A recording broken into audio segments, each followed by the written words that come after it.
In the United States Army, you've got our own code words, our own slang, our own terminology that we like to utilize probably on a daily basis. And if you're not in the military, you're not a veteran, and you hear someone using these words, you probably have no idea what the hell they mean. So I got 10-ish of these that I wanted to break down to you to explain them to you, let you know what they mean, and give you a little bit of insight into the Army's lingo. What's up, my friends? U.S. Army veteran Christopher Chaos, and I'm here to teach you about some slang in the United States Army, because there are definitely a lot of words in the Army that is slang that soldiers will utilize. Just keep in mind, if you're thinking of things like FUBAR and a few other things, those are more of like acronym kind of slang words. I'm talking about some specific words, not ones that are abbreviations of words. So we're gonna talk about 10 that I kind of outlined. It's 10-ish. There's one that we'll get to that kind of has multiple meanings. So there's like a couple of words that kind of mean the same thing. So we'll talk about that, but let me explain to you some Army slang words. If you're not currently in the Army, well, you might know some of these. And if you do find yourself in that situation, let me know down in the comment section down below. I'd love to hear how many of these you already knew, even though you're not in the Army yet, or maybe you don't plan on being in the Army, whatever the case. First one we're talking about is jody. And who the hell is jody, you might ask? Jody essentially is the slang word that soldiers utilize for the person that is going to be sleeping with your girlfriend, your spouse, whatever, while you're off in the field, on training, you're on a deployment, whatever. Jody is taking care of your wife, your girlfriend.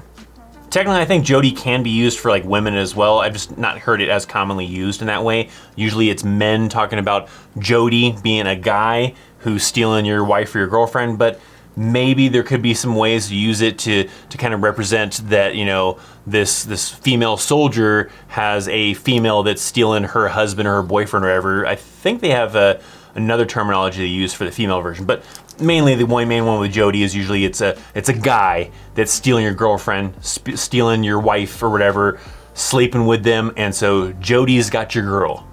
Next one is the term ate up, and the best way to think of it is like chewed up bubblegum. It's all ate up, right? Looks horrible. It's not something appealing to you, or maybe some other food that someone chewed it up and then spit it out. It's all ate up. That is the slang word a lot of times used for a soldier that looks maybe similar to that. It looks like a piece of chewed up bubblegum, a piece of chewed up food. They're all ate up. Their uniform is maybe all wrinkly, just looks like crap, or something else that they're doing is all ate up. Sometimes it might even be combined with some other kind of terms of ate up from the floor up. That means from head to toe, toe to head, I guess, from the floor up, so toe to head. You're just completely garbage looking. You look horrible, your uniform looks like crap. A lot of kind of different ways to use it. Most commonly it's used for like the individual, they're all ate up, but it can also be used for other things outside of like the appearance, maybe their work ethic or their performance of how they're doing stuff. They're trying to fix something and it's all ate up because they ruined it. It's not the way it's supposed to be. Another one is fort couch. This one you might hear from like kind of people getting out of the Army. Usually they might say that, oh, where are you going to next? Where are you PCSing to? Meaning what's your next duty assignment? What's your next duty station? And some people say, I'm going to fort couch. That means they're getting out of the Army and they're gonna go just go and sit their lazy butt on the couch at home or something. This is a little bit more old school. I'm not sure if I've seen a lot of people nowadays use that term much anymore. A little bit here and there, but it's kind of one that kind of is faded away from being as heavily used like back in a while back when I was in the Army type of thing, I guess. But fort couch was always like the next great duty assignment that you want to go to. You want to go to fort couch. It's just going home to sit on the couch and be lazy. Not have to deal with the Army anymore, not be in the military, not doing PT anymore. You're just chilling on fort couch. Next up we have blue Falcon, and this is basically someone that screwed you over, right? They maybe, let's say, there's a couple examples I can probably give. Let's say one example is that this person said they were gonna help you do these different tasks, and all of a sudden last minute they bailed on you because they suddenly have an appointment, they suddenly got something else to do, and now you got stuck with all the work. That person that left you stuck with all that work is a blue Falcon. Some may even use like the term buddy fucker, right? Someone who screwed you over, who maybe volunteered for something, maybe said they were gonna do something and they don't. They screwed you over in some way and they are the blue Falcon. So if someone ever tells you that you're a blue falcon, that's not an awesome compliment. You're like, oh cool, I'm a falcon that's blue. No, it's a bad term. It's a term that you are someone that screwed someone over, or if you hear someone using that terminology to refer to someone, that's because that person screwed somebody over, or maybe that person that they're talking about, whatever, a blue falcon. Another term more common for like overseas like deployments, and that is the term Fobit.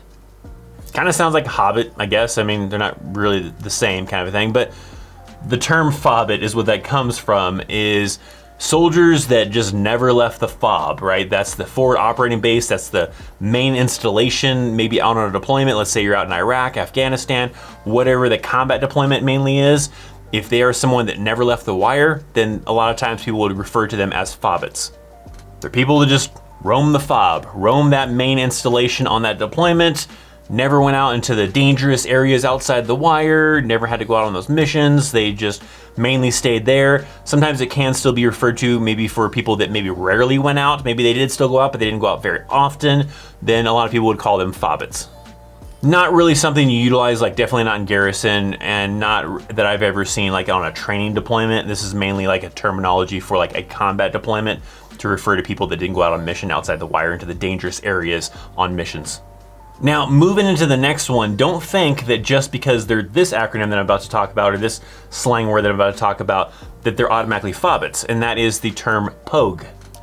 Because technically, I guess you could say that I was a pogue in the Army, but I was not a Fobit. I went out the gate all the time. I was always out on mission outside the gate quite often, but the term pogue basically stands for person other than grunt. So it's basically an acronym, but people use it in slang words to refer to other soldiers as pogues. Now, by definition, that really just means anybody that's not an 11 Bravo. If you are anything other than 11 Bravo, then I guess you're a pogue. But in some instances, some people maybe won't be necessarily like jumping to the gun to call like a special forces person a pogue, right? Even though I guess based on that terminology, it could be, but nobody ever really calls a special forces person a pogue, or even like a tanker a pogue, or a scout a pogue type of thing. But usually the people they call pogues are usually the people that don't have any kind of combat related jobs. So that's usually the kind of thing. I mean, like I said, technically it's person other than grunt, so it should be someone outside of an 11 Bravo MOS, but usually it's someone that does not have an MOS or a job that is in any kind of like dangerous kind of situation inside of a combat kind of environment. My favorite is the people out there that'll call people pogues, but they've never deployed before. I mean, like I said, technically, yeah, I'm a pogue, I guess. You know, I was a pogue in the Army, but I went to Iraq twice. I went out on a mission multiple times during that deployment, but you'll have these people that are like fresh in the Army or something like that, that they're all hardcore, they're 11 Bravos, and they're calling people pogues. And it's like, dude, you haven't even been anywhere outside of garrison, and you're calling people pogues just because they're not a different one. It's a term that, you know, some people think is a derogative thing. I really don't care. Most people don't really care, but that's a term you'll probably hear from mainly like the 11 Bravos. You know, they try to, you know, talk themselves up and they want to call other people pogues. So that's what they'll do. Make themselves feel better for their poor choice of an MOS, I guess, or something. I kid around. I love you 11 Bravos. You guys are awesome still. You know, you probably have some fun times shooting some cool weapons, doing some cool stuff, but you don't deploy, you don't do your job. But let's not get into that. Let's move into some more slang words. Now, this one has kind of three words because they really have the same meaning to a certain extent, and that is Roger, tracking, and the famous hua. Because all of those can kind of be like a way to agree with someone, right? Someone's telling you about something, someone's telling you to do a task, someone's giving you some instructions. You could say Roger, which means you agree with them. You could say tracking, which means you understand them. And you could say hua, which kind of means a lot of the same kind of thing. I mean, all of these can be used in a lot of different ways, like especially like hua really can be anything except for really no. I don't think you can use it in a certain way where hua means no. Pretty much hua can mean almost anything but no, for the most part. But those three words, Roger, tracking, and hua, are kind of like ways to agree with someone, let them know that you understand what they're trying to tell you, what their instructions are, something along those lines. Hua can have a lot more meanings than just that too, that probably could be its own special thing, and maybe a card pops up. I have an old video that I did of a 2-Minute Tuesday video talking about the word hua, and maybe check that out when you get a chance, maybe after this video. Let's move into another one, and that is a barracks lawyer. The barracks lawyer is usually some high-speed, probably a specialist, but I guess it could be a private too. It's just usually more commonly with like a specialist type of thing. Someone who thinks to know everything. They know all these regs, and they know all these different ways that you can get around certain things to get away with a certain thing that maybe you're trying to get away with or whatever. They're kind of like this lawyer. They are trying to kind of like school you on like, oh no man, your NCOs are doing you wrong. You could do this and get away with that. So a lot of times people will call these barracks lawyers. A lot of times NCOs and everything will warn soldiers about barracks lawyers, because sometimes the barracks lawyers are just coming up with crap that is totally off the wall. There might be times where these barracks lawyers are really knowledgeable and maybe do know their stuff, but sometimes the case is where they're just pulling crap out of their ass that is not the case and steering you in the wrong direction. So sometimes you'll have like leadership telling you, hey, watch out for the barracks lawyers, and if they're trying to give you some kind of shady advice, you know, be aware of that. But they're usually those kind of individuals. They're these individuals that are probably in the barracks. I mean, you could have a barracks lawyer, I guess, that doesn't live in the barracks, but it's usually commonly just referred to as this soldier that's in the barracks that, you know, claims to know every little regulation, every little nook and cranny of how to get out of something or how to get by on some kind of regulation or something like that. And they're trying to give these soldiers this advice to say that, hey, technically your NCO can't tell you to do that because AR 670 dash blah blah blah says this or says that, and section so and so of this requires them to do this. So usually something along those kind of lines, and these are your barracks lawyers. Now, coming back to a term we used earlier, pogue, there's another slang word that kind of builds off of that, and that is pogey bait. Usually pogey bait is referred to like your snacks that are for out in the field, right? It doesn't have to be something that a pogue gets. It can be something that an infantryman gets or whatever too, but a lot of people refer to it as pogey bait because the pogues got to have, you know, their snacks while they're out in the field, so people will call it pogey bait. So you might even be in 11 Bravo and you're like, hey, I want to get some beef jerky, I want to get some snacks, some stuff to take out in the field so that way I can eat other things other than just MREs or this food from the chow hall that they're cooking out there in the field. I want to get some pogey bait. So people may use the term to say that, hey, I'm gonna stop by the PX to get some pogey bait before you roll out to the field. That way I've got all these nice and great snacks out there. Now, one last one, and before I get into the last one, I probably could do several others. There's a lot more than just 10 slang words. So if you've enjoyed this video, if you are enjoying the video, then make sure you let me know down in the comment section down below. Hit that thumbs up so I get that. But the last one that I wanna reference inside of here is sham shield. That is essentially the rank of a specialist. It kind of looks like a shield, and a lot of people will refer to it as a sham shield because specialists, E4s, they're always finding ways to get out of work and get out of things a lot of times, and that's what they got. They got that sham shield to hold it up. Now, technically, I guess we have to kind of explain the word sham because sham is kind of a slang word, I guess, as well, so it's kind of double kind of a thing. I guess maybe that should have been in there, somewhere in there, but let me give you the meaning, I guess, of sham first if you don't know what that means.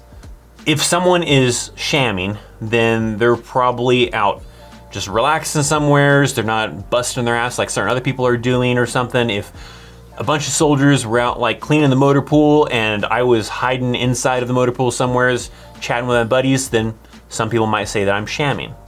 I've had some jobs that were kind of sham jobs that you'd consider, such as like driving a bus where we had to do road marches and stuff, and these people are out road marching and I'm just driving the bus to be able to pick them up from the road march when it's done. Well, I didn't have to do the road march, so during the time frame when they were doing the road march and I was taking a nap inside the bus, I was shamming. So that word sham gets used along with the specialist rank because it's a sham shield, and that's commonly a lot of people that maybe have this kind of in-between kind of area where they're not the private, but they're not an NCO, and they have a way to kind of sham out of a lot of things because they got that awesome sham shield, and that's where that slang word comes from. Sham, and I guess when you combine it with shield, sham shield, that's what it comes from. For my veterans and current military individuals out there, what are some of your kind of favorites? Maybe there's something in this video that I explained for a slang word that you like to use all the time that's one of your favorites. Maybe it's something I didn't mention because, like I said, there's a ton of other slang words out there. And if you want another video about explaining some more kind of slang words from the Army, then I'll, drop some likes down below and leave some comments, all that kind of stuff, and maybe I can do some more. These are slang words that maybe some of these could be used in other branches of military, but obviously my experience is in the Army, so I have experience with using these slang words in the Army, but that's not to say that maybe some of these could be used in other branches of service, and sometimes people like veterans, you know, spill these slang words out into the civilian world, and you may have heard them in the civilian world as well. Slang words are a little bit different than like acronyms, and if you would like to learn about acronyms, I have a video right here that you can check out that I did a while back that kind of explained a handful of different acronyms that you can learn about, what they mean, what they stand for and everything, so check that video out over there or whatever. Leave me some comments, check out the links down in the description box down below. Thanks for hanging out, make sure you're subscribed, and I'll see you next time. See ya.